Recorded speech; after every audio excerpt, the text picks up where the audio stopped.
Hey guys, Luke here back on Sean's channel. Today I'm very excited because I'm bringing you a classic Yugi deck. This is absolutely Yugi's deck. This is bringing both the Pharaoh and Yugimoto himself. We are bringing you Slifer Shining Sarcophagus. Not gonna lie, this deck is pretty bad, but hey, it's a fun deck that you can play with your friends.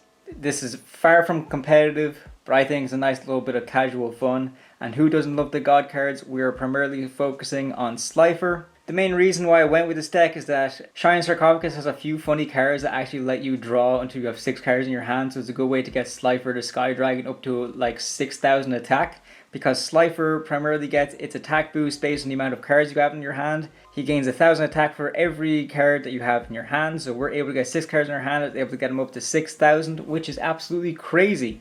Who doesn't want to see that happen? And also, considering that Shining Sarcophagus doesn't rely too much on the extra deck, and it doesn't even rely too heavily on your normal summon, I figured let's really try our best to make this a Slifer deck, because I think that the Joker's Knight sort of deck itself isn't all that fun to play, whereas this one I think you might have a bit more fun, and it might be a little bit easier to get Slifer out. So without further ado, let's just get into it. This is Slifer Shining Sarcophagus. Let's start things off with 2 of the big boy himself, Slifer the Sky Dragon. Slifer, of course, is, without a doubt, probably the weakest of the Egyptian god cards. But Slifer, I think, is pretty funny because it has a very funny effect, where if a monster is normal or special summoned to your opponent's field in face-up attack position, that monster loses 2,000 attack. And then if its attack becomes reduced to 0 because of a result of this effect, then you get to destroy that card.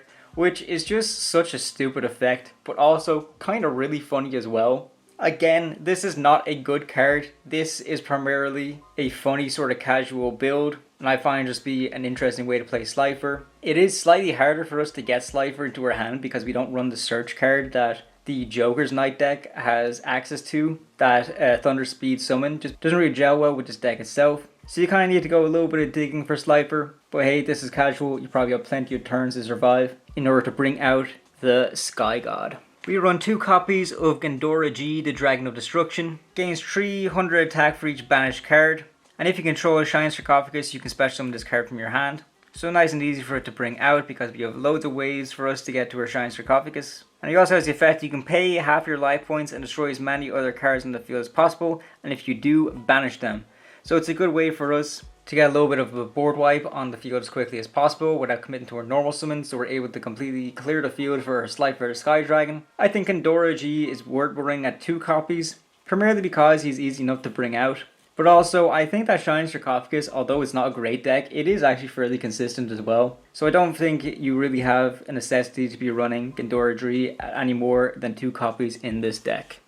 We run 1 copy of Dark Magician, the Magician of Black Magic. If Shining Sarcophagus is facing in the field, you can special summon this card from your hand, so it's nice and easy to get him out. But also, if this card is destroyed by card effect, and a level 5 or higher monster is on the field, you can special summon this card. So it's nice and easy to bring out.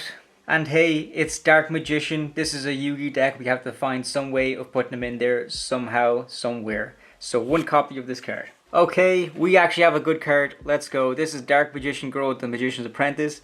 Legit, this is a very good card for this deck because it actually gives us a little bit of consistency. It's able to bring a body out and it's able to search a Shining Sarcophagus.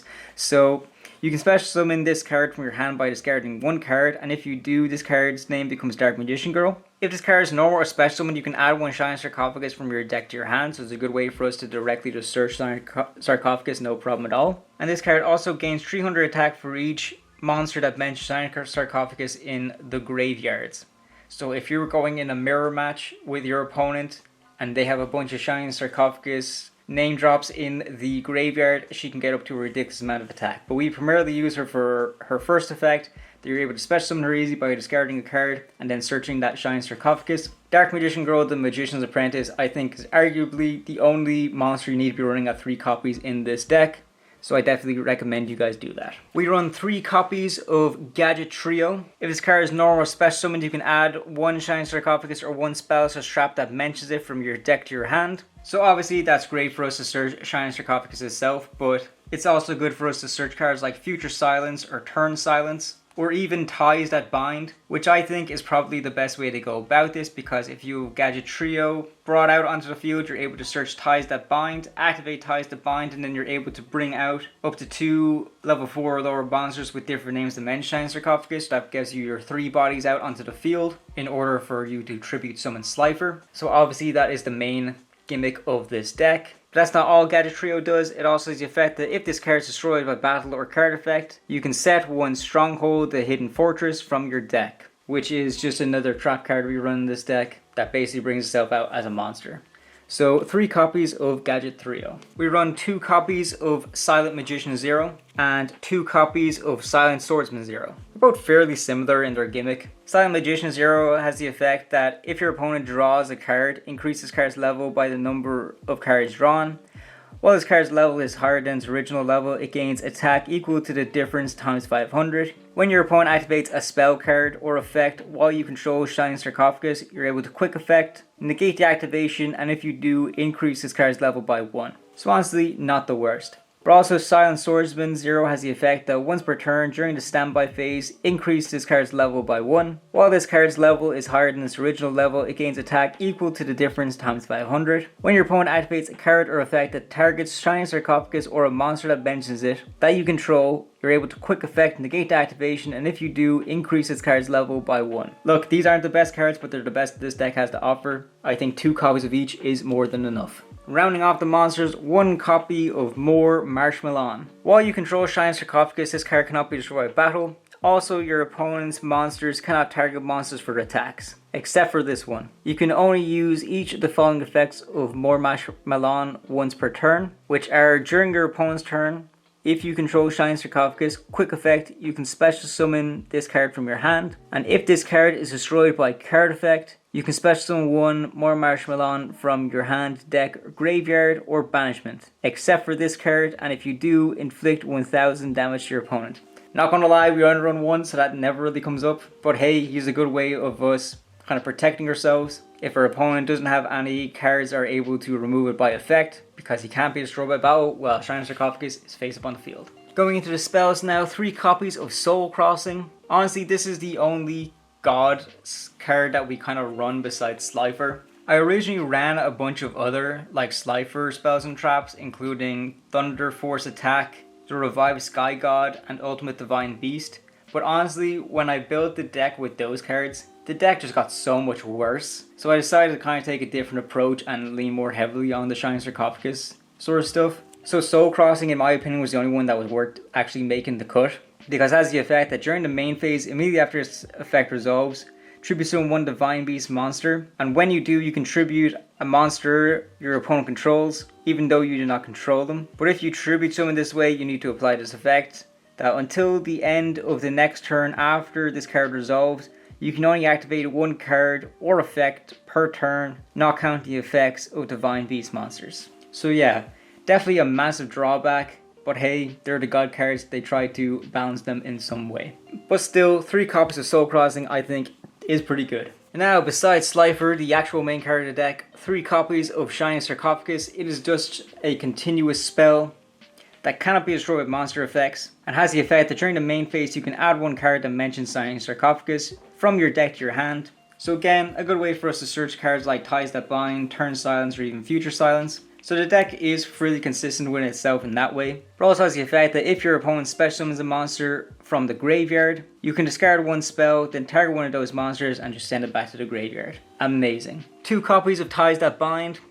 Honestly, this is an integral piece of the puzzle for a 2.5 card combo you're able to pull off with this deck using Dark Magician Girl, the Apprentice Magician, Slifer, and a discard, because what you're able to do is you're able to use Dark Magician Girl's effect to discard a card, special summon herself out, bring out Shining Sarcophagus, use Shining Sarcophagus to search Ties That Bind, activate Ties That Bind to bring out 2 more monsters, which will be your Silent Magician Zero and Silent Swordsman Zero, to get 3 bodies on the field so you can tribute into Slifer the Sky Dragon. And that is it. That is primarily the whole point of this deck.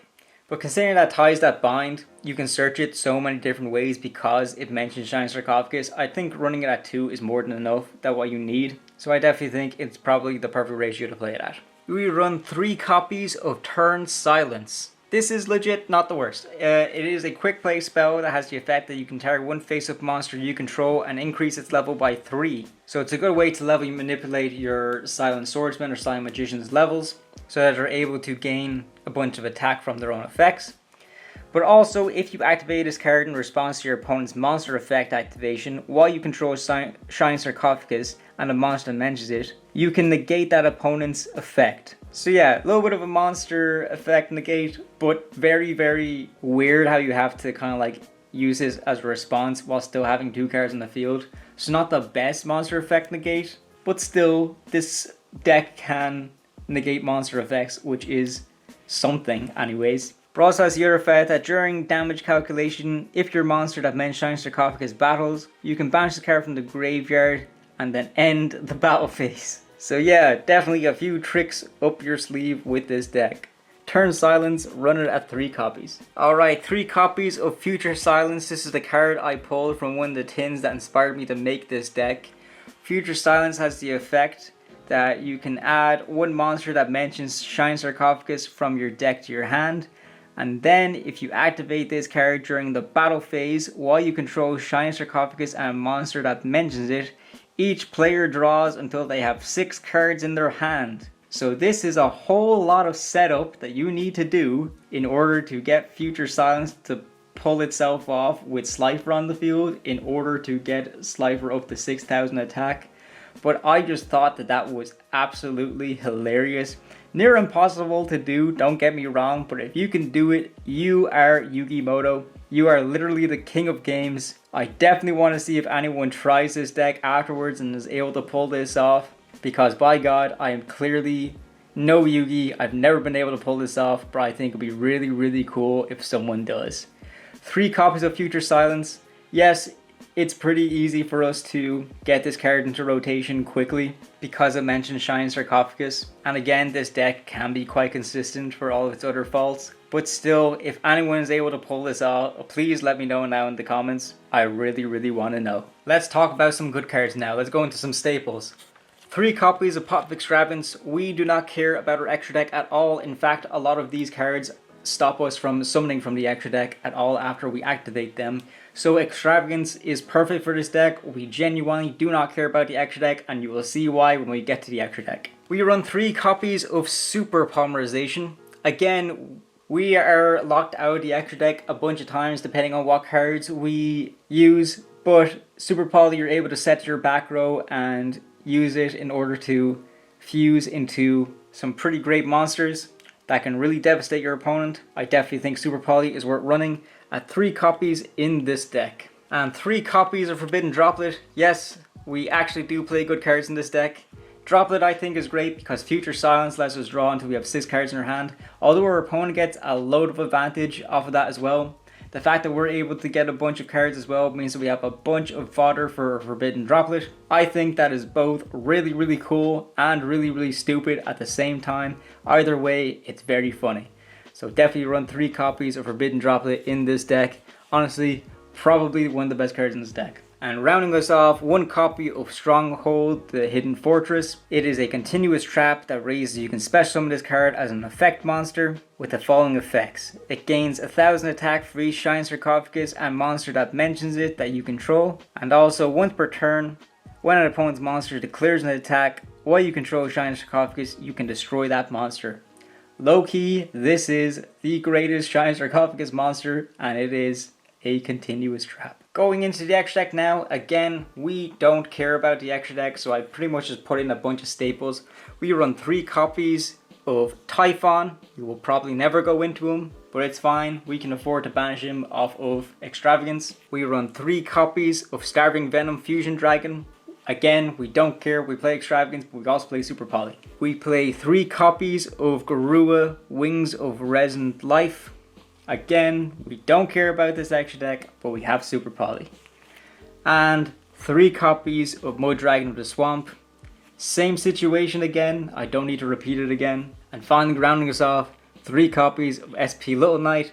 This, I guarantee you, is the only deck you will see with 3 copies of SP Little Knight. What a deck. So that about does it for the deck. On a scale of 1 to 10, how impressed are you? I think I'm definitely at an 11, maybe 12 right now.